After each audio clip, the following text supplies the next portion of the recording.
الله أكبر الله أكبر لا إله إلا الله الله أكبر الله أكبر ولله الحمد.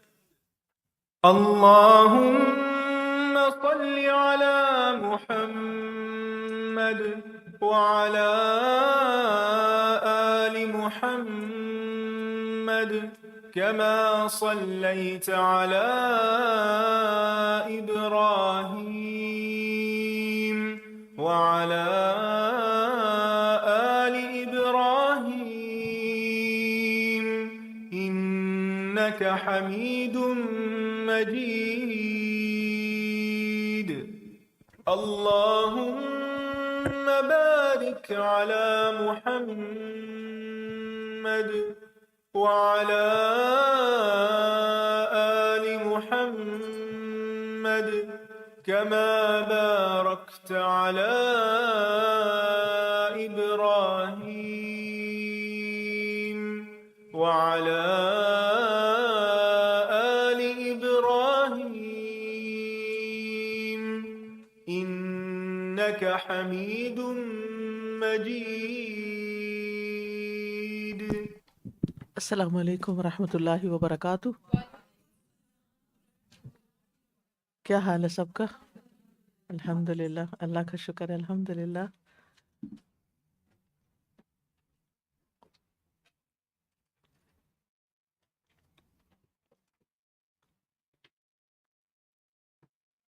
نحمده ونصلی علی رسولہ الکریم، اما بعد فاعوذ باللہ من الشیطان الرجیم. بسم اللہ الرحمن الرحیم. رب اشرح لی صدری ویسر لی امری واحلل عقدۃ من لسانی یفقہوا قولی. كما أرسلنا فيكم رسولا منكم يتلو عليكم آياتنا ويزكيكم ويعلمكم الكتاب والحكمة ويعلمكم ما لم تكونوا تعلمون.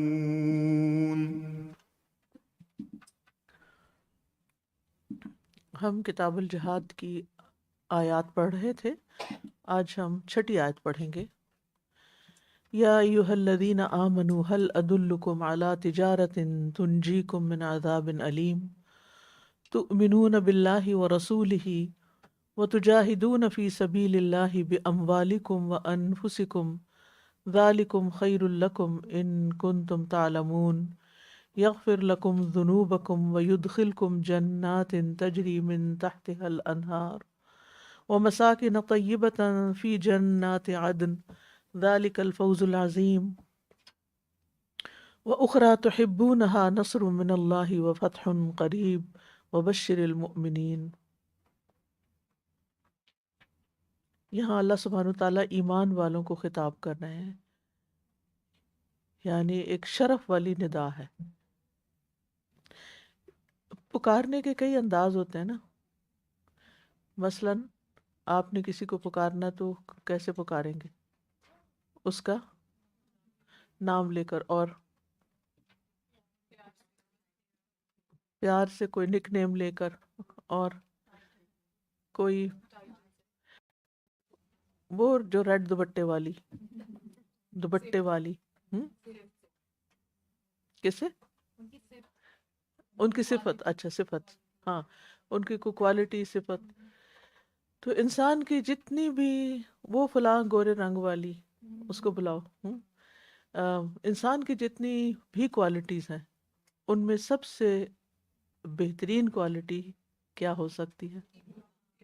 ایمان. ایمان والی. کتنا بڑا شرف ہے کہ کوئی آپ کو ایمان والی کہہ کے پکارے. تو اللہ سبحانہ تعالیٰ ایمان والوں کو پکار رہے ہیں، اے لوگو جو ایمان لائے ہو. اور جس چیز کے ساتھ خطاب کیا جاتا ہے، یعنی ایمان والو، اس میں پھر یہ چیز بھی آتی ہے کہ اس خاص کیفیت کو یا اس خاص صفت کو کی طرف متوجہ بھی کرانا تھا. تم تو ایمان والے، جیسے ہم کہتے ہیں تم کس باپ کے بیٹے ہو، ہم؟ تم کس کی اولاد ہو، تم کس خاندان سے تعلق رکھتے ہو، تم سوچو تم کون ہو. تو جب کوئی ایمان والا ہوتا ہے تو پھر اسے جب پکارا جائے، او ایمان والے، اے ایمان والی، اگر میں آپ سے کہوں مثلا اے ایمان والی، تو آپ کو کیسا فیل ہوگا؟ اور آپ کو کون سی بات یاد آئے گی؟ ایمان یاد آئے گا. ٹھیک ہے. تو اس طرح اللہ سبحانہ وتعالیٰ ایمان والے کہہ کے مومنوں کو متوجہ بھی کر رہے ہیں، ان کی ہمت ابھار رہے ہیں کہ جو بات اب تمہیں کہی جائے گی اس بات کو قبول کر لو، اور اس بات کو اپنے لیے باعث شرف سمجھو. پھر آپ دیکھیے کہ شوق دلانے کے لیے استفہامیہ انداز ہے. کیسے؟ حل ادلکم علی تجارت تنجیکم من عذاب علیم، کیا میں بتاؤں تمہیں، کیا تمہاری رہنمائی کروں ایک ایسی تجارت پر جو تمہیں دردناک عذاب سے بچا لے. تو جب سوال کیا جاتا ہے کسی سے کیا میں بتاؤں تمہیں، اور جب ہم گھر جاتے ہیں تو کہتے ہیں میں آپ کو بتاؤں آج ہوا کیا، اور پھر اس کے بعد کسی اور کام لگ جائیں تو کیا ہوگا؟ جس کو آپ نے کہا تھا کہ کیا بتاؤں تمہیں، وہ آپ کو پوچھے گا کیا تھا آپ نے بتایا کیوں نہیں، اب مجھے کچھ لگ گیا ہے بس بتاؤ مجھے. ایکسائٹمنٹ ہو جاتی ہے نا، انسان سننے کے لیے تیار ہو جاتا ہے. تو پہلے ایمان کے ساتھ پکارا، پھر اس کے بعد سوال کیا، اور پھر تیسری چیز یہ کہ تمہیں تجارت کا بتاؤں، ایسا بزنس بتاؤں جس کو کرنے سے تم دردناک عذاب سے بچ جاؤ گے.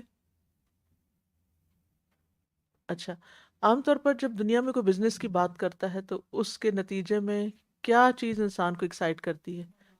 مال، پروفٹ. میں تمہیں ایسا بزنس بتاؤں جس میں بہت بڑا پروفٹ. انسان کہے ہاں ہاں مجھے ضرور بتاؤ، بس اب محنت بہت کرنی پڑے گی. کوئی بات نہیں، فکر نہیں کرو، محنت میں کر لوں گا، بس مجھے پروفٹ چاہیے. جی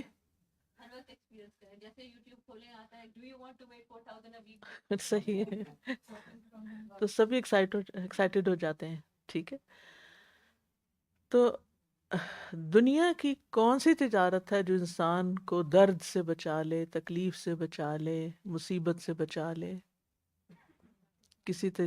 دنیا کی، اللہ کے ساتھ نہیں، بندوں کے ساتھ جو ہم کرتے ہیں. دنیا کی کوئی تجارت بتائیں کہ جس کو کر کے آپ ہر غم سے نجات پا جائیں، ہر تکلیف سے نجات پا جائیں، ہر مشکل سے نجات پا جائیں. کوئی ہے ہی نہیں، کوئی نہیں. لوگوں کے بڑے بڑے بزنسز ہوتے ہیں، بہت بڑے بڑے اماؤنٹ ہوتی ہے پروفٹ کی، لیکن ان سب چیزوں کو حاصل کرنے کے بعد بھی سکون نہیں ہوتا، خوشی نہیں ہوتی زندگی میں. تھوڑی بہت پیسے کی وجہ سے ایکسائٹمنٹ ہوتی ہے، پھر اس کے بعد وہ بھی ختم ہو جاتی ہے.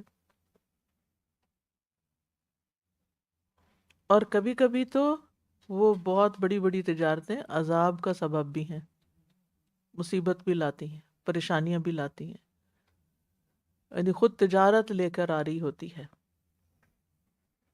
اور خاص طور پر آخرت کے اعتبار سے اگر کوئی شخص بزنس کر رہا ہے، اس کے پاس مال و دولت ہے، نہ وہ زکوٰۃ دیتا ہے، تو اس کا مال اس کے لیے کیا بن جاتا ہے؟ عذاب بن جاتا ہے. لیکن جیسے وہ قرآن مجید میں آتا ہے نا، والذین یکنزون الذہب والفضة ولا ينفقونها فی سبیل اللہ فبشرہم بعذاب علیم. اور جو لوگ سونا چاندی خزانہ بنا کے رکھتے ہیں اور اسے اللہ کے راستے میں خرچ نہیں کرتے، ولا ينفقونها فی سبیل اللہ، تو آپ انہیں دردناک عذاب کی خوشخبری دے دیجئے. اور پھر آپ دیکھیں کہ انسان عام طور پر سمجھتا ہے کہ میرے پاس جو مال ہے اور میں جتنی سیونگ کر لیتا ہوں، میں اتنا ہی عقل مند ہوں، اسمارٹ ہوں، میرے لیے بہت فائدے کی چیز ہے. اللہ تعالیٰ کیا فرماتے ہیں؟ وَلَا يَحْسَبَنَّ الَّذِينَ يَبْخَلُونَ بِمَا آتَاهُمُ اللَّهُ مِن فَضْلِهِ هُوَ خَيْرٌ لَّهُمْ بَلْ هُوَ شَرٌّ لَّهُمْ. اور وہ لوگ جو اس مال میں بخل سے کام لیتے ہیں جو اللہ نے اپنے فضل سے انہیں عطا فرمائے، کیونکہ اللہ کا فضل نہ ہو تو آپ جو چاہیں کر لیں، نہیں حاصل کر سکتے. وہ ہرگز یہ نہ سمجھیں کہ یہ بخل کرنا ان کے لیے بہتر ہے، بلکہ یہ ان کے حق میں بہت برا ہے. تو مال بذات خود ایک آزمائش ہے. لیکن یہ تجارت جو تم اللہ کے ساتھ کرو گے یہ تمہیں دردناک عذاب سے بچا لے گی، یہ گارنٹی دی جا رہی ہے۔ ایسی تجارت ہے جس میں کسی نقصان کا کوئی تعلق ہی نہیں، یعنی کوئی نقصان ہے ہی نہیں، کوئی خسارے کا اندیشہ ہی نہیں۔ اور وہ کیا ہے؟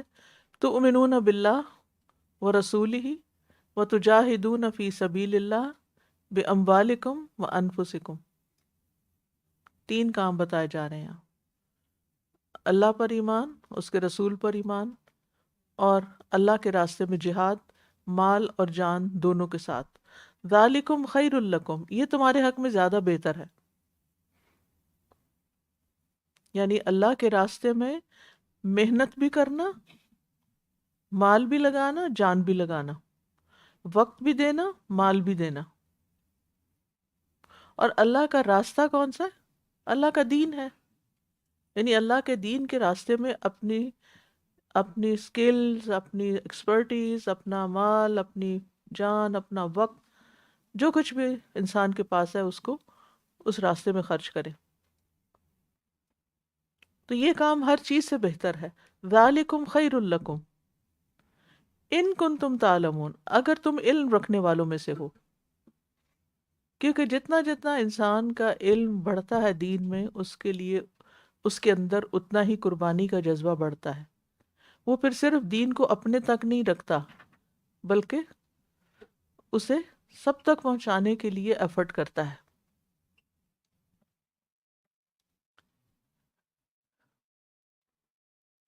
اچھا، اس کا یہ مطلب نہیں کہ اگر تم جانتے ہو تو تمہارے لیے بہتر ہے، اور اگر تم نہیں جانتے تو تمہارے لیے یہ برا ہے۔ یعنی تم علم حاصل کر کے یہ کرو، یا پھر یعنی صاحب علم ہے تو ظاہر ہے جتنا علم ہوگا، جتنا شعور ہوگا، اتنا کوالٹی کا کام ہوگا۔ اور اگر علم نہیں، اسکل نہیں، تو پھر کسی نے کہہ دیا کر لو تو کر لیا، تو اس میں بھی فائدہ ہے۔ لیکن ایک چیز ہے انسان سیکھ کے کرتا ہے، اور ایک چیز ہے بس دیکھا دیکھی کر لیتا ہے۔ اب مثلاً آپ نے کوکنگ سیکھی، ایک وہ کوکنگ تھی جو آپ نے اپنے مدر سے سیکھی مثلاً، یا اپنی ساس سے سیکھی، اس میں آپ نے کیا کیا، جو وہ انہوں نے کہا ایسے کر لو ایسے کرو، وہ کر لیا۔ اور ایک ہے جو آپ نے یوٹیوب سے سیکھی یا پھر آپ نے کسی کوکنگ کلاسز میں جا کے سیکھی، اور اس میں ہر چیز کا باقاعدہ آپ کو حساب کتاب بتایا گیا، تو کوالٹی میں فرق تو آتا ہے نا۔ تو بہرحال جو چیز علم حاصل کر کے کی جاتی ہے اس کے اندر روح ہی کچھ اور ہوتی ہے، اس میں نیت اور جذبہ اور طاقت اور پھر استقامت بھی زیادہ ہوتی ہے۔ جو باتیں ہم سنا کے کرنے لگتے ہیں نا، کہ اس نے کہہ دیا اس نے کہہ دیا کر لیا، وہ جس دن اس نے نہ کہا اس دن نہ کیا۔ لیکن وہ چیز جو ہم اپنے دل سے کرتے ہیں، اپنے یقین کے ساتھ کرتے ہیں، پھر وہ چاہے کتنی بھی مخالفتیں ہوں، کتنی بھی باتیں ہوں، انسان ان سے پیچھے نہیں ہٹتا۔ اچھا، اس عمل کا ثواب کیا ہے؟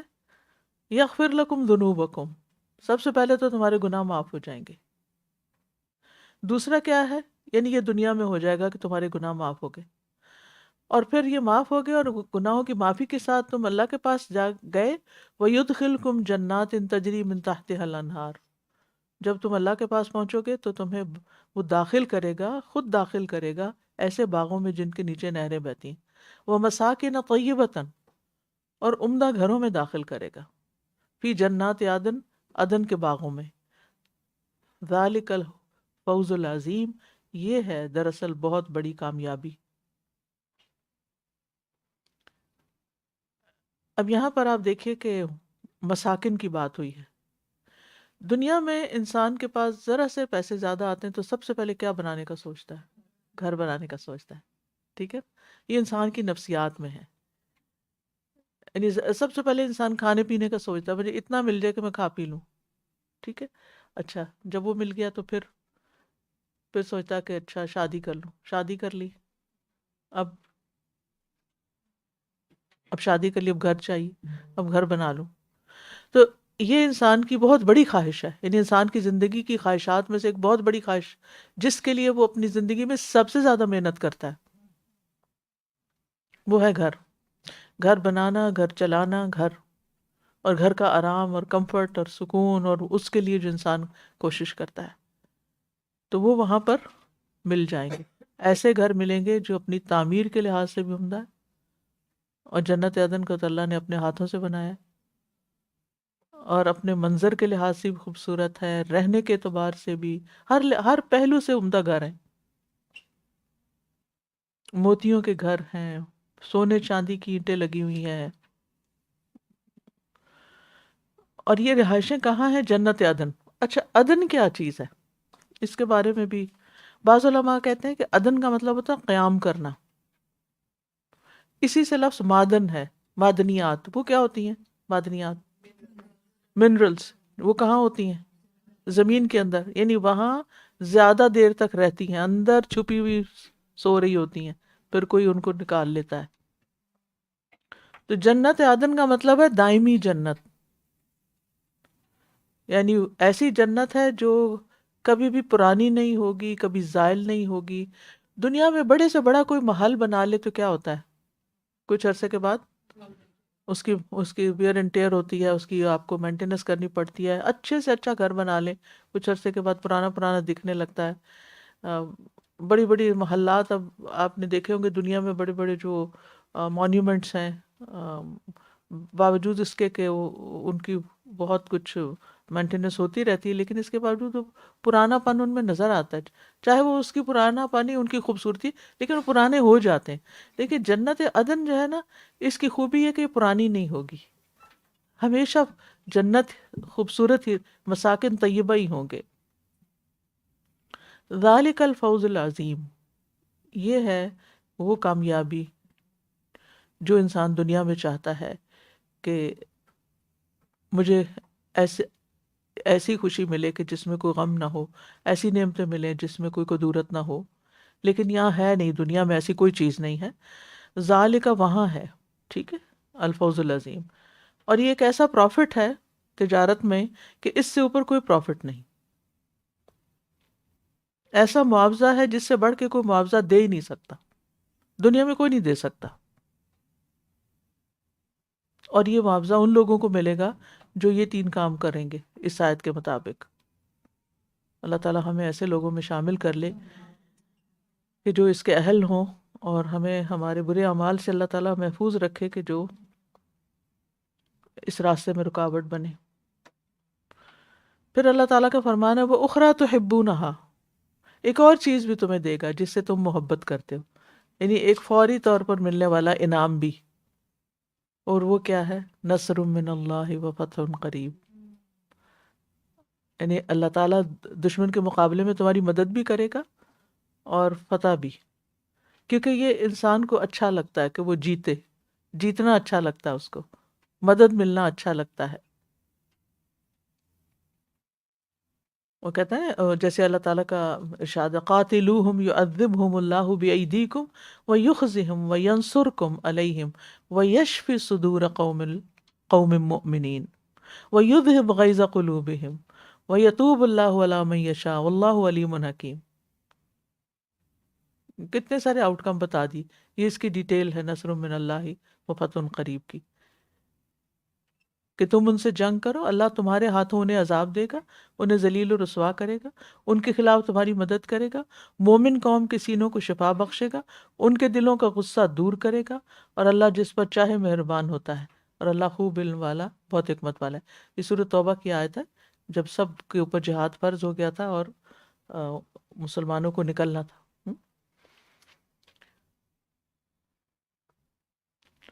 اور اللہ کا یہ وعدہ صحابہ کے دور میں پورا ہوا۔ امت کا ابتدائی دور جو تھا اس میں مسلمانوں کو بہت سی فتوحات ملی، غنیمتیں ملی۔ وبشر المومنین، اور مومنوں کو بشارت دے دو، ایمان والوں کو خوشخبری دے دو۔ تو بات یہ ہے کہ اس دنیا میں ہر انسان محنت کرتا ہے، کوشش کرتا ہے، جیسے جہاد کا پہلے میں آپ کو مطلب بتا چکی ہوں کہ کسی بھی مقصد کو حاصل کرنے کے لیے کیسی کوشش؟ بھرپور کوشش، جی، انتھک محنت، بھرپور کوشش کسی بھی مقصد کو پانے کے لیے۔ یہ جیسے صلات کا مطلب کیا ہے؟ صلات دعا، ٹھیک ہے. تو نماز کے لیے پھر وہ لفظ مخصوص ہو گیا. ایسے ہی صوم. اچھا حج کا کیا مطلب؟ یہ ان کے لفظی مطلب بھی ہیں ان سب کے. تو جہاد کا لفظی مطلب ہوتا ہے کہ کسی بھی جو آپ کی منزل ہے، مقصد ہے، گول ہے، اس کو اچیو کرنے کے لیے سخت محنت کرنا کہ آپ وہاں تک پہنچ جائیں. ٹھیک ہے. اچھا اب کام مقصد کوئی دنیا کا ہو یا آخرت کا ہو، محنت کے بغیر گزارا نہیں. اللہ نے یہ دنیا بنائی اس طریقے پر ہے کہ کامیابی کے لیے کوئی شارٹ کٹ نہیں ہوتا. کچھ لوگ ہوتے ہیں نا، وہ ہمیشہ کچھ کام نہیں کرتے، لیزی پڑے رہتے ہیں، پھر وہ چاہتے ہیں کہ شارٹ کٹ کو اختیار کریں. وہ کچھ لوگ ہوتے ہیں وہ کچھوے کی چال چلتے، کتنی مشکل سے چلتا ہے کچھوا، دیکھا ہوگا، لیکن وہ چلتا رہتا ہے چلتا رہتا ہے چلتا رہتا ہے حتیٰ کہ اپنی منزل پہ پہنچ جاتا ہے. اور کچھ لوگوں کے پاس بڑا ٹیلنٹ ہوتا ہے، بڑے ریسورسز ہوتے ہیں، دے کین ڈو ونڈرز، لیکن سست مزاج، کچھ نہیں کرتے. اور وہ سوچتے ہیں ہاں ہاں کر لیں گے، میں تو 4 چھلانگیں لگاؤں گی اور اپنی منزل پہ پہنچ جاؤں. ایسا نہیں ہوتا، آپ پیچھے رہ جاتے ہیں. And this is for sure. یعنی محنت کا، اسٹرگل کا کوئی نعم البدل کوئی نہیں کہ آپ کے بغیر محنت کے کچھ ہاتھ آ جائے، فری میں مل جائے. فری میں کچھ نہیں ملتا. تو اس لیے انسان کو کوشش کرنی چاہیے، چاہے اس کے دنیا کے کوئی کام ہو، چاہے اس کے یعنی دنیا میں بھی آپ آگے جانا چاہتے ہیں تو آپ کو محنت کرنی پڑے گی. اور آخرت میں آپ جانا چاہتے ہیں آگے، بلند جنتوں کا سودا کرنا چاہتے ہیں، عالیشان محلات کا سودا کرنا چاہتے ہیں، کیونکہ اللہ تعالیٰ اس کو تجارت کہتے ہیں کہ وہ معاوضے میں ملے گا. یعنی ایکسچینج ہوتا ہے نا تجارت میں، تم یہ کرو تو تمہیں یہ مل جائے گا. تو اس کے لیے بھی محنت کرنی ہوگی، جان اور مال دونوں کے ساتھ. اب آپ دیکھیں کہ لوگوں میں کچھ لوگ ایسے ہیں جو صرف دنیا کے پیچھے بھاگ رہے ہیں اور اسی کی کامیابی کو اصل کامیابی سمجھتے ہیں. اور کچھ لوگ ایسے ہیں کہ جو ضرورت کے ساتھ دنیا بھی کما رہے ہیں، لیکن ان کی اصل منزل دنیا نہیں ہے، ان کی اصل منزل آخرت ہے، اور اس کے لیے وہ محنت کر رہے ہیں. کچھ لوگ ایسے ہوتے ہیں نا کہ جن کا مقصد زندگی ہوتا ہے کہ زیادہ پیسہ کمانا، تو وہ کوئی ایسا کام پکڑتا ہے جس سے وہ اس کو پیسہ ملنے لگ جاتا ہے، لہٰذا وہ انجوائے کرتا ہے اس ملنے کو، چاہے وہ خرچ کرے نہ کرے. وہ اپنا پورا وقت، طاقت، ہر چیز اس میں لگاتا ہے، اپنی ساری ایکٹیویٹیز کو اس کے اکارڈنگلی وہ ایڈجسٹ کرتا ہے. وہ اس کا مین پرپز ہے، اور باقی کام سائڈ پر ہیں. ٹھیک ہے، حتیٰ کہ فیملی بھی ایک سائڈ پہ ہو جاتی ہے، باقی بھی سب کچھ.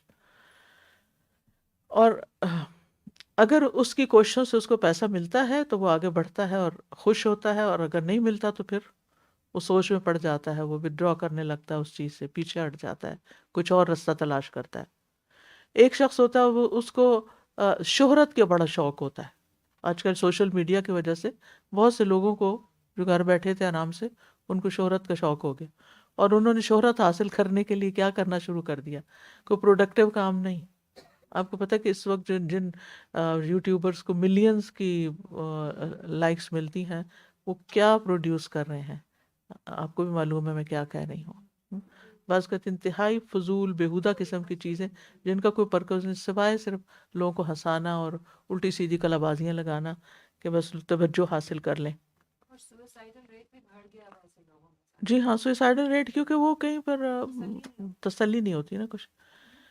اب ہوتا یہ ہے کہ جب اس کو وہ ملتا ہے تو اس کو خوشی ہوتی ہے، نہیں ملتا تو اس کو لگتا ہے جیسے اس کا سب کچھ کھو گیا ہے، اس کی ایفرٹس بیکار گئی ہیں.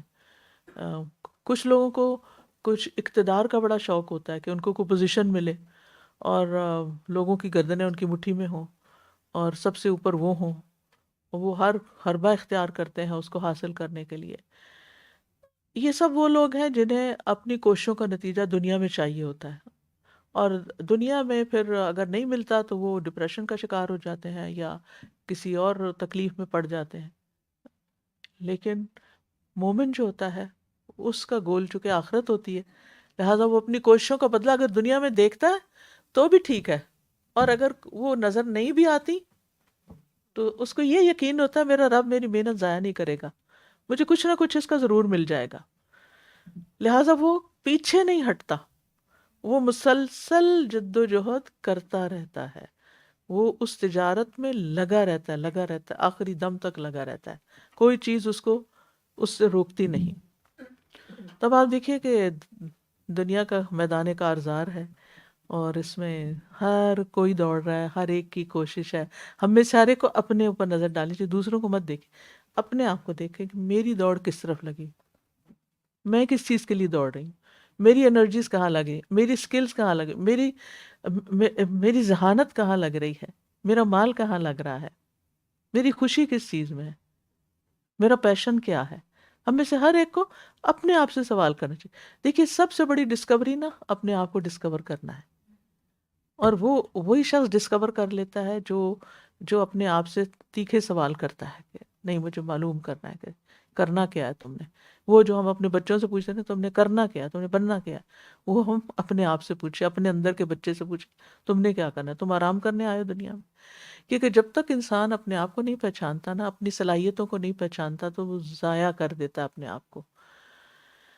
تو بہرحال دنیا میں جو کچھ بھی انسان کو مل جائے، اگر دوڑ دنیا کی طرف ہے اور دنیا میں مل بھی جائے تو کیا ہوگا؟ وقتی خوشی ہوگی.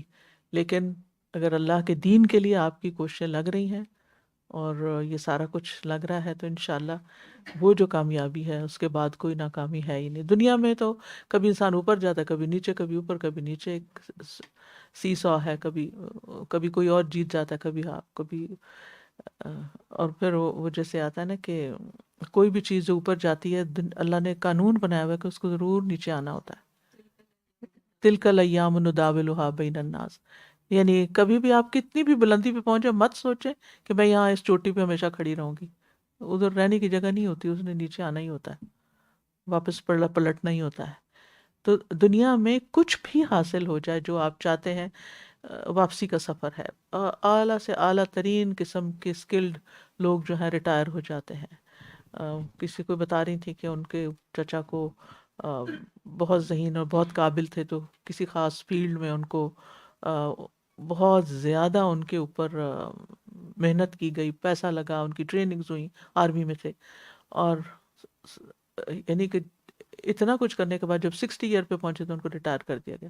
اب ان کے ہاتھ میں کچھ نہیں تھا کرنے کو. جہاں اتنی شہرت، اتنی قابلیت، وہ ٹیکنیکل سی چیزیں بتا رہی تھی کہ وہ یہ بھی کر سکتے تھے، یہ بھی کر سکتے تھے، لیکن اینڈ آف دا ڈے اب فارغ بیٹھو. فارغ تو نہیں مطلب، لیکن وہ نہیں جو جس کے لیے تمہارے اوپر اتنا کچھ خرچ ہوا اور تم نے بھی اتنی محنت کی. تو لیکن ریٹائرمنٹ کے بعد آپ نے 20 سال جینا، 30 سال جینا ہے. اب وہ چیز تو نہیں رہی جس کے لیے آپ اوپر جا رہے تھے نا، ڈکلائن ہو گیا. تو اس ڈکلائن کے بعد پھر آپ دیکھیں کہ لوگوں کی زندگی مزریبل ہو جاتی ہے. لیکن آخرت کے لیے جو کام کرتا ہے اس کے لیے کبھی ڈکلائن نہیں ہے، وہ ریٹائر بھی نہیں ہوتا. وہ ایک نہیں تو دوسرا، دوسرا نہیں تو تیسرا کام کرتا رہتا ہے. اور جو جتنا ارلی سٹارٹ کر لے اس کا بڑھاپا، اس کی آخری حد تک زندگی اتنی خوشگوار ہوتی ہے. میں نے آپ کو شاید پہلے ہی بتایا تھا کہ جس پی ایچ ڈی میں جس سبجیکٹ میں نے کام کیا تھا، ایک کتاب پہ کام کیا تھا، تو اس کا جو رائٹر تھا ابو طاہر السلفی، وہ 106 سال کی عمر میں فوت ہوا تھا. اور اس کی وفات اس طرح ہوئی تھی کہ وہ آخری وقت بھی حدیث پڑھا رہا تھا، عصر کا وقت تھا، حدیث پڑھا کر اس نے نماز پڑھی اور اس کے بعد اس کی ڈیتھ ہو گئی. یعنی اس کا آخری کام بھی تھا 106 سال کی عمر میں. آج ہم کسی کی 100 سال کی زندگی دیکھتے ہیں تو بڑے حیران ہوتے ہیں کہ دیکھو 100 سال میں یہ باتیں کر رہا ہے، یہ فائدہ پہنچا رہا ہے. ریسنٹلی ایک میں نے کلپ دیکھا، اس میں کوئی ڈاکٹر ہے تو وہ 100 ایئرس اولڈ ہے، ابھی ٹریول بھی کرتا ہے اور لیکچر بھی دیتا ہے. اور تو بڑی حیرت ہوئی کہ اللہ لمبی زندگی دے اور لوگوں کو فائدہ پہنچانے کی صلاحیت بھی کسی کسی کو ملتی ہے. لیکن بہت سے لوگ 100 ایئرس بھی جیتے ہیں لیکن ارذل العمر میں پڑ جاتے ہیں کچھ نہ کر کے. تو ایسے کام کرتے رہیں کہ جو آپ زندگی کے آخر تک کرتے چلے جائیں، اور وہ ہے اسٹرگل، محنت. لیکن رینڈم محنت نہیں، کسی مقصد کے ساتھ محنت کہ جس کو آپ نے اچیو کرنا ہے آخرت میں جا کے اس کا پھل دیکھ. ٹھیک ہے، چلیے حدیث پڑھتے ہیں. جی آپ کچھ کہنا چاہتے ہیں؟ سمیتا کا ہاتھ کھڑا ہے، ان کو دے دیجیے مائک. کہاں ہے؟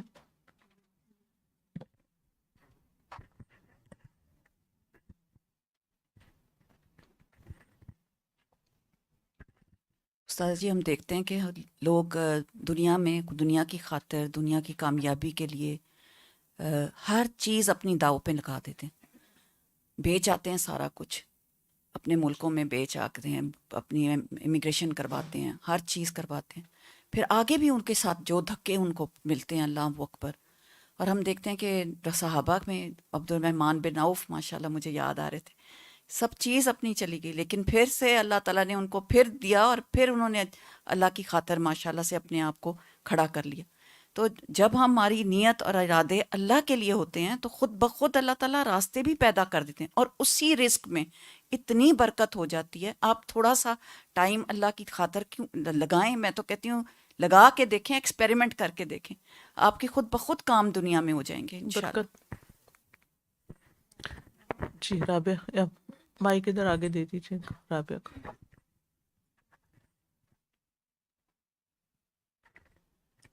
ہم عورتیں بہت کچھ کر سکتی ہیں، ہمارے ہسبینڈس اپنے پیسے لا کے ہمارے ہاتھ میں دیتے ہیں اور ہم اصل میں مینیج کرنے والی ہیں. ہماری ایک فیملی میں خاتون ہے ماشاءاللہ سے، ان کا بہت اچھا بزنس ہے. تو ایک دفعہ میری ان سے ملاقات ہوئی تو وہ کہتی تھیں دتوں وچ دتا ہے، بہت چیریٹی کرتی تھیں.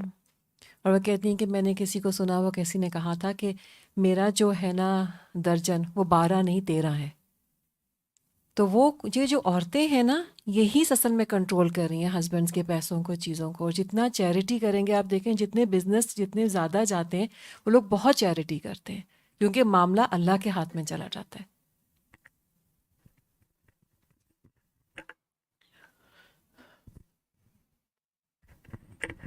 سادہ جی، مجھے خیال آ رہا تھا کہ اللہ تعالیٰ نے یہاں لفظ تجارت یوز کیا، شراء بھی کہہ سکتے تھے، جیسے ہم کہا نا کہ ایک چیز دو ایک چیز لو. جو ٹریڈیشنل تجارت ہے، ٹریڈیشنل بزنس ہے، اس میں آپ انویسٹ کرتے ہیں with a hope and an expectation کہ ایٹ سم پوائنٹ آپ کو اس کا ریٹرن ہوگا. لوگ ریئل اسٹیٹ انویسٹ کرتے ہیں تو ہزاروں کے حساب سے چند سال صرف دیتے رہتے ہیں، اور پھر جا کے کوئی چیز بن کے آتی ہے اور اس میں پروفٹ ہے یا کچھ ہے. اینڈ سملرلی ادروائز بھی جو دوسرے بزنسز بھی ہیں، تو آپ کو ایک ٹرسٹ لیول پہ جا کے چیزیں، آپ نے اپنی انوینٹوری، شاپ ہے یا فیکٹری ہے، کچھ بھی ہے، you have to spend on your inventory, اور آپ کو ایک عرصے کے بعد اس کی ریکوری اور پروفٹ ملتا ہے. تو یہ بھی اسی طرح ہی ہے نا کہ اللہ تعالیٰ کے راستے میں جو ہے تو you really have to spend, give give give give, اور آپ آخرت میں اس کا ریوارڈ ویٹ کریں نا، یہاں پہ دنیا میں نہ کریں.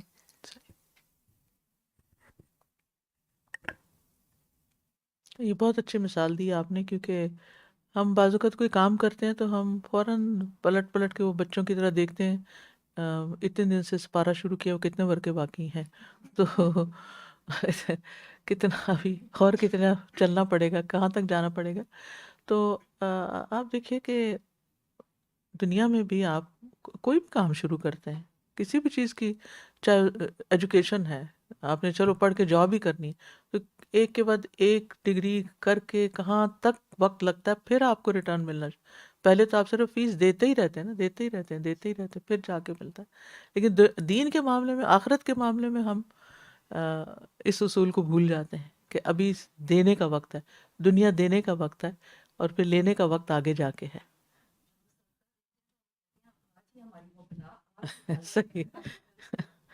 عن ابی ہریرہ رضی اللہ عنہ قال سئل رسول اللہ صلی اللہ علیہ وسلم ای الاعمال افضل قال ایمان باللہ ورسولہ قیل ثم ماذا قال الجہاد فی سبیل اللہ قیل ثم ماذا قال حج مبرور متفق علیہ. ابو ہریرہ رضی اللہ عنہ بیان فرماتے ہیں کہ رسول اللہ صلی اللہ علیہ وسلم سے سوال کیا گیا کون سا عمل افضل ہے؟ آپ صلی اللہ علیہ وسلم نے فرمایا اللہ اور اس کے رسول پر ایمان لانا. پوچھا گیا پھر کون سا؟ آپ نے فرمایا اللہ کی راہ میں جہاد کرنا. پوچھا گیا پھر کون سا؟ آپ نے جواب دیا حج مبرور. پہلے ایمان، پھر جہاد، پھر حج. وعن ابن مسعود رضی اللہ عنہ قال قلت یا رسول اللہ ای العمل احب الی اللہ تعالی قال الصلاة على وقتها قلت ثم ای قال بر الوالدین قلت ثم ای قال الجہاد فی سبیل اللہ متفق علیہ. ابن مسعود رضی اللہ عنہ بیان فرماتے ہیں کہ میں نے سوال کیا یا رسول اللہ صلی اللہ علیہ وسلم کون سا عمل اللہ کو سب سے زیادہ پسند ہے؟ آپ نے فرمایا نماز کو اس کے وقت پر پڑھنا. میں نے کہا پھر کون سا؟ آپ نے فرمایا ماں باپ کے ساتھ حسن سلوک کرنا۔ میں نے کہا پھر کون سا؟ آپ نے فرمایا اللہ کی راہ میں جہاد کرنا۔ اب آپ دیکھتے ہیں ان دونوں حدیثوں میں مختلف اعمال کو افضل بتایا گیا ہے اور ترتیب بھی مختلف ہے، تو کون سا عمل پھر سب سے زیادہ اچھا ہوا؟ یعنی یہ کام زیادہ فضیلت والے عملوں میں سے ہیں، اس لیے بعض علماء نے اس کہا کہ اس میں سے من جو ہے وہ پوشیدہ ہے، اور یہ افضل ترین کام ہے کسی وقت، یعنی حالات کے اعتبار سے، ٹھیک ہے، سچویشن کے مطابق، وقت کے مطابق یا جگہ کے اعتبار سے، ٹھیک ہے۔ مثلاً کسی شخص کے لیے اول وقت نماز پڑھنا یا کسی خاص جگہ پر نماز پڑھنا زیادہ افضل ہے، ٹھیک ہے۔ کہاں زیادہ افضل ہے؟ مکہ میں، مدینہ میں، بیت المقدس میں، مسجد اقصی میں۔ اگر حج فرض ہو جائے تو پھر کیا چیز کرنا افضل ہے؟ حج کرنا باقی کاموں کی نسبت۔ اور پھر اگر جہاد فرض ہو جائے تو پھر جہاد کرنا افضل ہو گیا۔ پھر اسی طرح بعض اوقات جو سامنے والا ہے، جس نے سوال کیا، تو اس کی سچویشن دیکھتے ہوئے آپ صلی اللہ علیہ وسلم نے اس کو ترتیب بتا دی، اور ہو سکتا ہے کیونکہ یہاں پر سوال پورا بتایا نہیں گیا، صرف اتنا کہ کون سا عمل افضل ہے، لیکن ہو سکتا ہے کہ اس شخص نے کچھ نام لیے ہوں، یہ کروں یا یہ کروں یا، تو اس میں پھر آپ نے ترتیب بتا دی۔ لیکن ایک بات فار شور ہے کہ سب سے افضل ترین عمل ایمان لانا ہے۔ ہم عام طور پر اس کو فار گرانٹیڈ لیتے ہیں کیونکہ ہمیں مفت میں مل گیا نا ایمان، لیکن دیکھیے کہ جو لوگ مسلمان ہوتے ہیں، کنورٹ ہوتے ہیں، تو ان کے لیے ایمان کتنی قیمتی چیز ہوتی ہے کہ سارے گناہ معاف ہو جاتے ہیں ان کو ایک نئی زندگی ملتی ہے۔ تو ایمان کی دولت دین اور دنیا کی سب سے بہترین دولت ہے، سب سے قیمتی سرمایہ ہے، یہ نہیں کھونا چاہیے۔ لیکن افسوس یہ کہ یہاں کے ماحول میں آپ دیکھیں کہ بچوں کے ایمان کتنے شیکی ہو گئے ہیں، شک کا شکار ہو گئے ہیں، اس میں کمزوری آ گئی ہے، اور بعض جگہ تو آندھی نے بالکل شمع ہی بجھا دی ہے۔ اور پھر اس کا ریوارڈ بھی بڑا زبردست ہے۔ اللہ تعالیٰ فرماتے ہیں من عمل صالحا من ذکر او انثی وهو مؤمن فلنحیینہ حیاۃ طیبہ ولنجزینہم اجرہم باحسن ما کانوا یعملون۔ جو شخص بھی نیک عمل کرے، خواہ مرد ہو یا عورت، بشرطے کہ وہ مومن ہو، تو ہم اسے پاکیزہ زندگی بسر کرائیں گے، اور آخرت میں ان کے بہترین اعمال کے مطابق انہیں ان کا اجر عطا کریں گے۔ تو یہاں بھی مرد ہو یا عورت، ایمان کے ساتھ جو اچھے کام کرے گا اس کو دنیا میں بھی اچھی زندگی دیں گے اور آخرت میں بھی بہترین اجر ملے گا۔ اور جب پھر ڈیفینیشن بتا دیتی ہوں، ایمان کی دہرا دیتی ہوں، زبان سے اقرار، دل سے تصدیق، اور جوارح سے عمل۔ اللہ کی اطاعت سے بڑھتا ہے اور نافرمانی سے گھٹتا ہے۔ اگر کوئی شخص صرف زبان سے لا الہ الا اللہ پڑھ لیتا ہے، جیسے کوئی عبارت پر اخبار پڑھ رہا ہے، ٹھیک ہے، اور اخبار میں اور خبر کے ساتھ لکھا ہوا ہے کہ فلاں شخص نے مرتے وقت لا الہ الا اللہ پڑھ لیا، اور اس نے خبر پڑھ لی اور اس میں لا الہ الا اللہ بھی پڑھ لیا، لیکن اس کا یقین نہیں تھا دل سے، تو کیا اس کے لا الہ الا اللہ سے اس کو مسلمان کہیں گے؟ نہیں، ٹھیک ہے۔ اسی طرح کوئی شخص ہے جو دل سے تو مانتا ہے کہ اللہ تعالیٰ ہی دنیا کو بنانے والا ہے، وہی اکیلا عبادت کے لائق ہے، لیکن زبان سے اقرار نہیں کرتا، اعلان نہیں کرتا، تو کیا اس کا ایمان قابل اعتبار ہوگا؟ ہم نے تو دل نہیں دیکھا، ہمیں کیا پتا، ٹھیک ہے نا، دل کا حال تو اللہ ہی جانتا ہے، وہ تو پھر اس کا اور اللہ کا معاملہ ہے، لیکن دنیا کی لسٹ میں وہ مومن شمار نہیں ہوگا۔ اسی طرح کوئی ایک شخص ایسا ہے جو دل اور زبان دونوں سے مانتا ہے کہ اللہ ایک ہے، وہ عبادت کے لائق ہے، لیکن عمل کے لحاظ سے وہ اس کے بالکل خلاف جاتا ہے، تو اس کا، یعنی ہم یہ تو نہیں کہیں گے کہ وہ غیر مومن ہے، لیکن اس کا ایمان خطرے میں ضرور ہے، کیونکہ ایمان کے تقاضے پورے نہیں کر رہا یہاں تک کہ وہ عمل کرنے لگے۔ تو بہرحال ایمان جو ہے وہ سب سے زیادہ فائدہ مند چیز ہے، دنیا میں بھی آخرت میں بھی۔ ایمان کے لیول کے مطابق انسان گناہوں سے بچتا ہے۔ جس کا ایمان زیادہ ہوتا ہے وہ اتنا ہی زیادہ تقوی اختیار کرتا ہے اور گناہوں سے دور بھاگتا ہے، اور جس کا ایمان کمزور ہوتا ہے وہ پھر دنیا کی آندھیوں کا شکار ہو جاتا ہے اور اس کا عمل کا گراف گر جاتا ہے۔ ایمان سے اللہ کا فضل ملتا ہے، واللہ ذو فضل علی المؤمنین، غموں سے نجات ملتی ہے۔ وہ آیت کریمہ کے بارے میں آتا ہے نا، وَكَذَلِكَ نُنْجِي الْمُؤْمِنِينَ۔ آنکھیں کھولے، مزہ آنے لگ گیا۔ ہم؟ اچھا جناب، اب اصل میں آج تھوڑا موسم تو گرم ہے نا باہر، اور ہم نے ہیٹ بھی لگائی ہوئی ہے تو کوزی ہو گئے ہیں۔ پلاؤ کھایا ہے؟ آج کے بعد کوئی پلاؤ نہیں کھائے گا، صرف گھر جاتے ہوئے لے کر جائیں گے اور جا کر کھائیں گے۔ سچ بریک میں اتنی ایسی چیزیں نہیں کھایا کریں کہ جس سے آپ یہاں اتنی تکلیف اٹھا کے یہاں تک پہنچتے ہیں اور پھر آپ آرام فرمانے لگیں۔ یہ نہیں ہونا چاہیے۔ آپ نے رکھ لیا، آپ نے عقل مندی کی ہے۔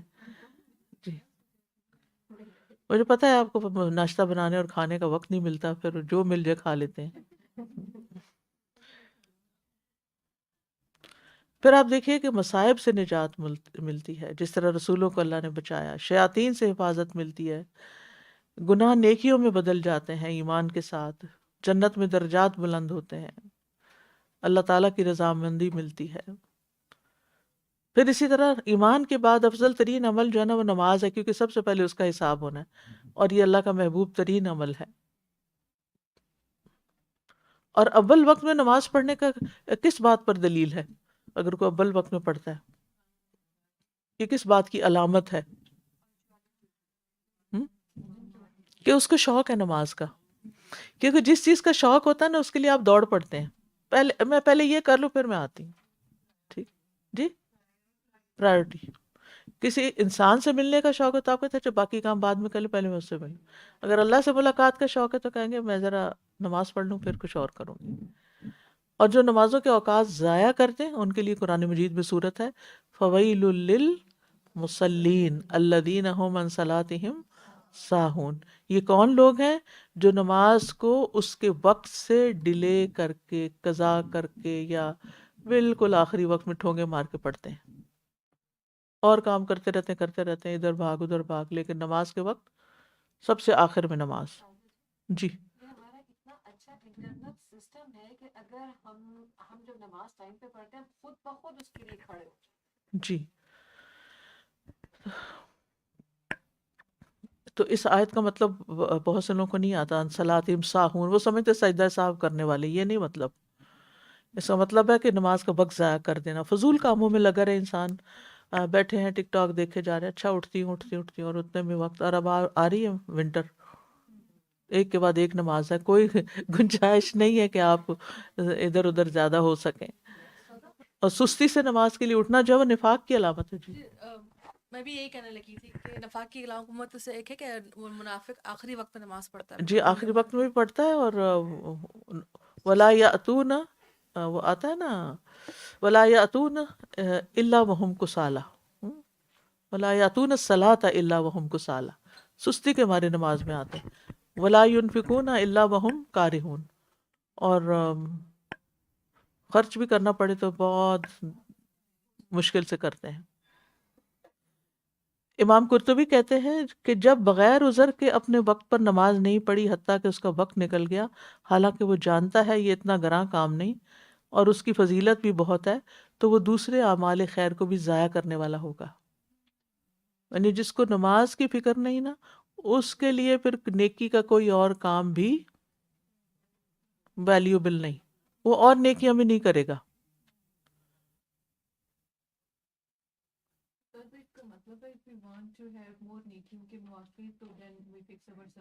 فکس اور صلاح، فرسٹ آف آل، سب سے پہلے نماز پر کام کرنے کی ضرورت ہے۔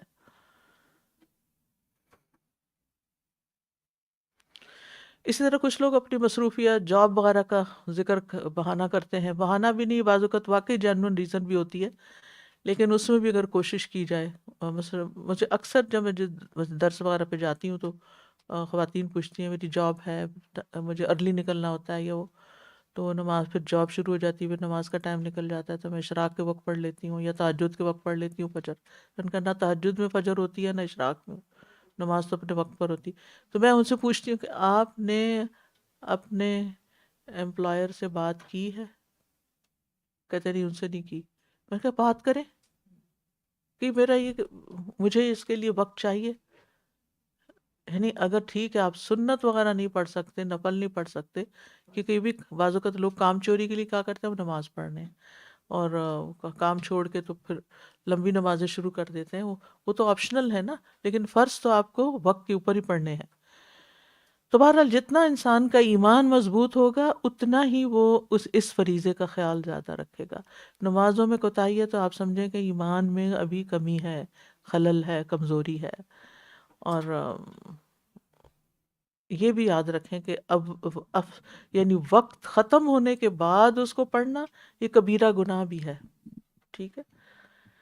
فخلف من بعدهم خلف اضاعوا الصلاة واتبعوا الشهوات فسوف يلقون غیا. پابندی کی نیت رکھیں کہ میں نے کوئی نماز نہیں چھوڑنی. دل، اور خاص طور پہ جو مرد ان کا دل مسجد میں اٹکا ہوا ہو، اور پھر آپ ایسے لوگوں کی کمپنی میں رہیں کہ جو نمازوں کے شوقین ہوں، کیونکہ اس سے بھی فرق پڑتا ہے. اگر آپ ایسے لوگوں کے بیچ میں بیٹھے نا، کوئی بھی نہیں اٹھ رہا نماز کے لیے.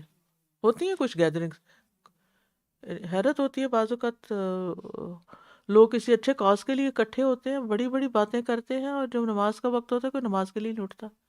بھئی یہ کیا؟ جب اللہ ہی کا حق نہیں دیا تو آپ اور کسی کا حق کیا دیں گے، اور کیا خیر کا کام کریں گے؟ تو اس کے لیے بہت ضروری ہے کہ انسان ایسی کمپنی اختیار کرے. مثلا اگر میرے اندر سستی ہے تو مجھے اپنی سستی دور کرنے کے لیے ایسے لوگوں کا ساتھ چاہیے کہ جن کے اندر سستی نہ ہو اور وہ مجھے بھی سپورٹ کرے. یعنی انسان کو اپنے لیے ڈھونڈنا چاہیے مواقع. کسی بھی چیز میں آپ پیچھے رہ رہے ہیں نا، تو جو آپ کام کرنا چاہتے ہیں وہ اس کام کے کرنے والوں سے تعلق قائم کریں، دوستی رکھیں، میل جول رکھیں، تاکہ آپ بھی پٹڑی چڑھ جائیں. بعض اوقات نیت ہوتی ہے، ارادہ بھی ہوتا ہے، شوق ہوتا ہے، مگر سستی اپنی بس ایک کوتاہی کی وجہ سے پیچھے رہ رہے ہوتے ہیں. اور پھر یہ ہے کہ ریزنز تلاش کریں کہ میں کیوں ڈیلے کرتی ہوں. کیا صرف سستی ہے، یا دل ہی نہیں چاہتا، یا وہ ریزن کیا ہے؟ جب تک ہم وہ تلاش نہیں کریں گے نا، روٹ کاز نہیں پتہ چلے گی، علاج نہیں ہوگا. اور اللہ سے دعا بھی کریں کہ ایسی نماز کی توفیق دے. اور یہ جو دعا ہے نا نماز کے بعد، رب اعنی علی ذکرک و شکرک و حسن عبادت، عبادتیں تو کر رہے ہیں، یا اللہ خوبصورت عبادت کی توفیق دے. دوسری چیز جو افضل ترین اعمال ہے، اللہ کے حق کے بعد کس کا حق ہے؟ والدین کا حق ہے. انشکر لی ولوالدیک الی المصیر. ان کے ساتھ کیا کریں؟ ان کی فرما برداری، احترام، عزت، دعا، آواز پست رکھیں ان کے سامنے، ان کو ہنسا دیں. ٹھیک ہے نا، نبی صلی اللہ علیہ وسلم نے ایک شخص کو کہا تھا نا کہ جیسے تم نے ان کو رلایا ان کو ہنساؤ. ان کے سامنے نرمی سے معاملہ کریں. ان کے سامنے اپنی اولاد کو بھی بہت ڈانٹ ڈپٹ نہ کریں، کیونکہ ماں باپ سے یہ، والدین سے یہ برداشت نہیں ہوتا. والدین کو اپنے نواسا نواسی پوتا پوتی بھی بڑے پیارے ہوتے ہیں کہ جب ان کے ماں یا باپ ان کو ڈانٹتے ہیں تو پھر وہ بھی تکلیف کا باعث ہوتے ہیں.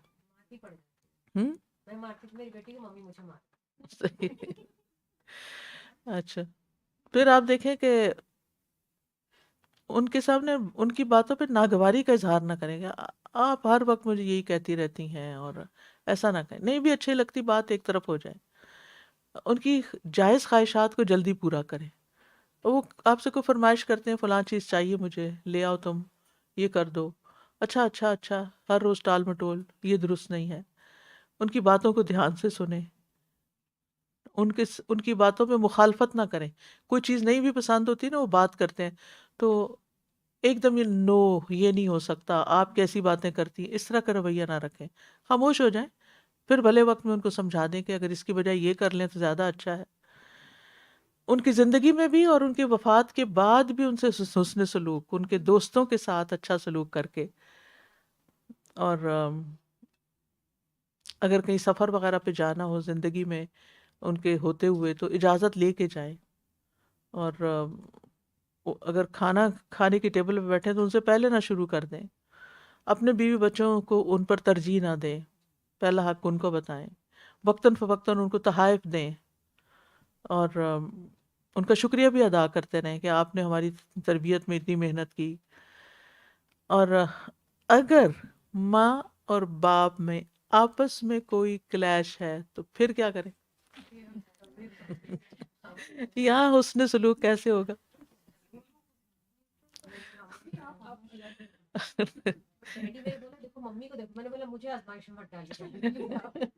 صحیح ہے. نہیں، یہ بڑا کامن ہے نا کہ اگر دونوں میں کوئی ناراضگی ہو گئی ہے وقتی یا ویسے، تو وہ کیا کرتے ہیں، بچوں کو انوالو کرنا شروع کر دیتے ہیں. یہ بچوں کے لیے بہت بڑی آزمائش ہو جاتی ہے، کیونکہ اللہ نے تو دونوں انشکرلی ولی والدیک، دونوں والدین کے ساتھ اچھا کرنا ہے. اب وہ بچے بےچارے کبھی اس کا منہ دیکھتے ہیں کبھی اس کا دیکھتے ہیں، اور عموماً میں دیکھتی ہوں کہ مائیں جو ہوتی ہیں نا وہ بچوں کو جپٹائز کر لیتی ہیں، وہ اپنی طرف ملا لیتی ہیں اور باپ کے خلاف کر دیتی ہیں. اچھا، اب اس کا نقصان کیا ہوتا ہے؟ دل بھی خراب ہوتے ہیں، قطع رحمی ہوتی ہے، وہ اپنا حق ادا نہیں کر. ٹھیک ہے، آپ کی مخالفت ہے، ان کو اپنے بچوں سے تو کوئی مسئلہ نہیں، آپ سے مسئلہ ہے نا، ان سے تو نہیں مسئلہ. تو ان کو کہیں ٹھیک ہے تمہارا باپ ہے. یاد رکھیں اگر آپ اس سے بچے سے کہیں گے نہیں تمہارا باپ ہے تم اس کی عزت کرو، اس کا صلہ آپ کو اللہ دے گا. یعنی ایسے بندے کی عزت کرانا کوئی آسان ہے جو جس سے ہمیں نفرت ہو؟ ہاں؟ لیکن اللہ کی خاطر وہ تمہارا باپ ہے، وہ تمہاری ماں ہے، تم کرو.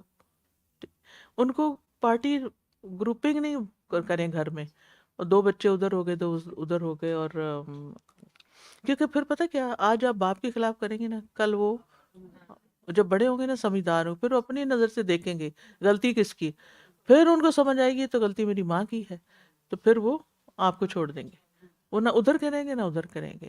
تو اس چیز سے بچنے کی ضرورت ہے.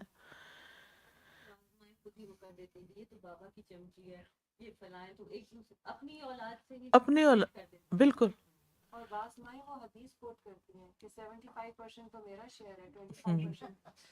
ایسی حدیث ہمیں بہت اچھی لگتی ہیں جس میں سارا ہمارا ہی حق بتایا جائے. اور میں نے تو یہ دیکھا ہے کہ عزت دینے سے ملتی ہے. آپ دیں گے نا، یعنی آپ باپ کی خوبیاں دکھائیں گے، اچھا دکھائیں گے باپ کو، تو بچوں کا ایک کانفیڈنس بڑھے، کانفیڈنس لیول بڑھتا ہے. اچھا ہمارا باپ یہ ہے، ہمارا باپ ایسا ہے. اور اگر آپ کہیں وہ تو تمہارا باپ تو نکما ہے، وہ تو کچھ نہیں کرتا، اور سب کچھ میں ہی کرتی ہوں، اور سارے ڈیسیژن میں خود ہی لے لیتی ہوں، اور وغیرہ، اپنی خوبیاں آپ بیان کریں تاکہ آپ کا بچہ آپ سے امپریس ہو، ہرگز نہیں ہوگا. ایسی حرکتوں سے نہیں ہوتا کچھ. تو اس لیے ان کو کنفیوز نہ کریں، ان کو خود دیکھنے دیں. انہیں بڑے ہو کے چیزیں نظر آ جائیں گی. اگر واقعی باپ کا قصور ہے نا، وہ انہیں نظر آئے گا. وہ ذرا انتظار کر لیں، وہ دن آ جائے گا. تو اس میں مشکل نہیں ہے، لیکن ہم صبر نہیں کرتے نا. ہم کہتے ہیں بس جلدی سے یہ ہمارے بن جائیں اور دوسری طرف کے نہ رہیں. تو ان حرکتوں سے ایک تو اپنا اعمال نامہ برباد، اور دوسرے کچھ خیر نہیں نکلتی. اس لیے جو اللہ نے کہا ہے نا کہ ایسا کرنا ہے، تو بس وہ خود بھی کرنا ہے اور بچوں کو بھی کرنے دینا ہے. ان کو وہی سکھانا ہے جو اللہ کا حکم ہے، کہ یہ اللہ کا حکم ہے. اچھا، پھر اسی طرح بعض اوقات ہم اس کو تھوڑا اور ایکسٹینڈ کر دیتے ہیں اس مصیبت کو. صرف باپ نہیں، ان کے بہن بھائی، ان کے دادی دادا، ان سب تک بھی وہ فلاں یہ کرتا، فلاں یہ کرتا، فلاں یہ کرتا ہے. وہ بےچارے پورے خاندان سے ہی کٹ جاتے ہیں. ابھی جیسے آج ہی صبح مجھے کوئی مسئلہ پوچھ رہا تھا کہ کسی کی اسی طرح لڑائی تھی دونوں میں، اور ڈیتھ ہو گئی شوہر کی، اور ناراضگی کی حالت میں ہوئی. اور اب بچے جو ہیں وہ اپنے ددیال کے ساتھ بدتمیزی کر رہے ہیں. اب دیکھیے کہ اللہ نہ کرے ان کی ماں کو کچھ ہوتا ہے، بچوں کا کون ہوگا؟ ان کے یعنی چچا وغیرہ جو ہوتے ہیں وہ ایک طرح سے وارث ہوتے ہیں، ان کو اپنا رول پلے کرنا چاہیے یتیم بچوں کے لیے، لیکن آپ ان کو ان کے پاس جانے ہی نہ دیں تو یہ زیادتی ہے۔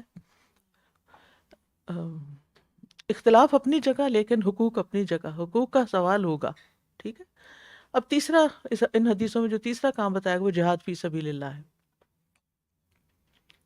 کیونکہ ابن مسعود کی حدیث میں تیسرا کام یہ بتایا گیا کہ اللہ کے راستے میں جہاد کرنا جان اور مال کے ساتھ، ٹھیک ہے۔ تو اب آپ دیکھیے کہ اس کی میں آپ کو پہلے لیکچر میں ساری تفصیلات بتا چکی ہوں جس میں جہاد کی اقسام ہیں۔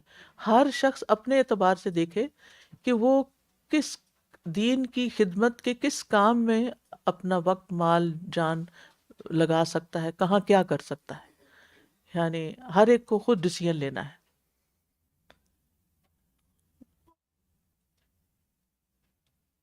کیونکہ ہم سمجھتے ہیں صرف نماز روزہ کر لینا کافی ہے، ٹھیک ہے، باقی ہر کوئی اپنا خود کرے جو بھی کرنا ہے اس نے۔ لیکن اگر اللہ نے ہمیں کوئی بھی صلاحیت دی ہے، کچھ بھی دیا ہے، تو ہمیں اس کے مطابق خیر کے کاموں میں اپنا حصہ ڈالنا چاہیے، ٹھیک ہے۔ ایک تو نا ڈائریکٹ دین کی خدمت، اور وہ بھی یعنی سارا کچھ جو کچھ بھی آپ دین کے لیے کرتے ہیں وہ سب جہاد میں آ جاتا ہے۔ پھر اپنے نفس کے ساتھ جہاد، ٹھیک۔ پھر آپ دیکھیے کہ بیوہ اور یتیم کے لیے دوڑ دھوپ کرنے والا کیسا ہے، وہ بھی مجاہد فی سبیل اللہ بنتا ہے، یعنی ایسے لوگوں کے لیے کمائی کر کے ان کو کھلانے پلانے والا جن کا کوئی کرنے والا نہ ہو۔ تو کچھ یعنی چیریٹی کے ایسے کام بھی ہو سکتے ہیں جو ڈائریکٹلی تو دین کی خدمت میں نہیں آتے، لیکن انڈائریکٹلی، مثال کے طور پر اگر آپ حجابی سسٹرز کسی ایسی جگہ پر جا کر لوگوں کی خدمت کا کوئی کام کرتی ہیں، کوئی کسی سینئر ہوم میں یا کسی بھی جگہ اپنی سروسز آفر کرتی ہیں، چاہے آپ وہاں کوئی ایکٹیو تبلیغ نہیں کر رہی، صرف ایک حجاب اور اپنے وقت پہ نماز اور اچھی بات، تو یہ کیا ہے؟ اس کے بہت سے فائدے، یعنی ایک تو یہ کہ انسان کا اپنا دل نرم ہوتا ہے۔ یہ اس بڑھاپے کو پہنچے نا، کل کو پتہ نہیں ہم کس حال میں ہوتے ہیں۔ انسان، وہ کسی نے کہا نا میرا دل سخت ہو گیا نبی صلی اللہ علیہ وسلم، تو آپ نے کیا فرمایا؟ یتیم کے سر پہ ہاتھ پھیرو۔ تو ایسے بچے جن کے ماں باپ نہ ہوں، ان کی کیئر کرنا، یہ بھی دلوں کو نرم کرتا ہے۔ بوڑھوں کو دیکھنا، بیماروں کو دیکھنا، ہم عورتوں کے لیے تو جنازے کے ساتھ جانا نہیں، لیکن مردوں کے لیے جنازوں کے ساتھ جانا، قبر میں دفنانا، یہ سارے خدمت خلق سے تعلق رکھتے ہیں۔ یہ براہ راست کوئی دین کی تبلیغ نہیں ہو رہی، یہ انڈائریکٹ دین کی تبلیغ ہے، ٹھیک ہے نا۔ تو اس کے لیے بھی وقت نکالنا چاہیے۔ کچھ لوگ ایسے ہوتے ہیں جو ایکٹیولی کچھ کر سکتے ہیں، کچھ لوگ ان کاموں میں بہت اچھے ہوتے ہیں اور اس کے لیے مسلسل دوڑ دھوپ کرتے رہتے ہیں، تو ان کو پورے شعور کے ساتھ دوڑ دھوپ کرنی چاہیے کہ یہ بھی دراصل میں اپنی آخرت کے لیے ہی کر رہی ہوں، ٹھیک ہے۔ دوسروں کی ہمدردی میں تو کرتے ہی ہیں، لیکن اس کا اجر میں اللہ سے چاہتی ہوں۔ تو جتنے بھی مختلف طریقے کے کام ہیں یہاں، آپ دیکھیں کہ کرسچن مشنریز کیسے کیسے بیمار اور معذور لوگوں کے لیے کیسے کیسے ادارے بناتے ہیں، اور کتنے کس طرح کی خدمت کرتے ہیں کہ جس میں اور صرف یہ نہیں کہ اپنے ملکوں میں بلکہ دوسرے ملکوں میں جا کر جہاں زندگی کی کوئی خاص فیسلٹیز نہیں ہیں، جہاں لائف انتہائی ڈیفیکلٹ ہے، چاہے وہ افریقہ کے جنگل ہوں یا پھر مڈل ایسٹ ہو یا کہیں پر بھی، کتنی جگہوں پر آپ دیکھیں کہ ایسے لوگ آپ کو ملیں گے کہ جنہوں نے اپنی پوری زندگی، مجھے یاد ہے کہ جو ناردرن ایریاز میں ایک جہاں سے ملالہ ہے شاید وہاں پر، یا کسی اور ایریا میں، جب ایگزیکٹلی یہ جگہ یاد نہیں، وہاں پر ایک کپل تھا شاید برٹش تھا، اس نے جا کے وہاں پر اسکول کھولا اور ساری زندگی وہیں لگائی اور چھوٹے چھوٹے بچوں کو تعلیم دی، سکھایا، پڑھایا اور پورے اس علاقے کا نقشہ بدل دیا۔ اب مجھے ایگزیکٹلی یاد نہیں، لیکن میں نے وہ پڑھا تھا آرٹیکل۔ تو ڈیف بچوں کے لیے، حتیٰ کہ وہ جو کوڑی ہوتے ہیں نا، کوڑی کا پتہ ہے نا، جو لیپریسی والے، یعنی آپ دیکھ نہیں سکتے، تو جرمن لوگوں نے پنڈی میں شاید وہ ہسپتال بنایا ہوا ہے، اور تو ٹھیک ہے، ہر ایک کے بس کی بات نہیں ہوتی ایسی جگہوں پہ جانا یا کرنا، ہر ایک کا مزاج بھی الگ ہوتا ہے. کچھ لوگ خون دے کے بے ہوش ہو جاتے ہیں، تو وہ کسی بیمار کو دیکھ کے کچھ نہیں کر سکتے. لیکن بہرحال انسان کو اپنے وقت کا کچھ نہ کچھ حصہ دلوں کو نرم کرنے والی چیزوں میں لگانا چاہیے، اور صرف اللہ کی رضا کی خاطر. چاہے آپ کو دنیا کا کوئی بینیفٹ بھی مل رہا ہو، چاہے آپ کی جاب ہی کیوں نہ ہو، پھر بھی آپ اس کو صرف جاب سمجھ کے نہ کریں، کیونکہ جو کام انسان جاب سمجھ کے کرتا ہے اس کا نتیجہ اتنا اچھا نہیں ہوتا جتنا انسان اس کو ایک لائف کا مشن سمجھ کے کرتا ہے، ایک پیشن کے ساتھ کرتا ہے.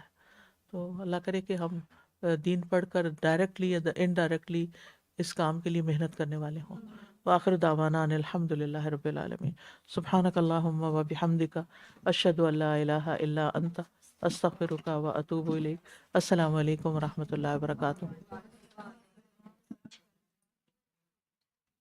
قل إن كنتم تحبون الله فاتبعوني يحببكم الله ويغفر لكم ذنوبكم والله غفور رحيم.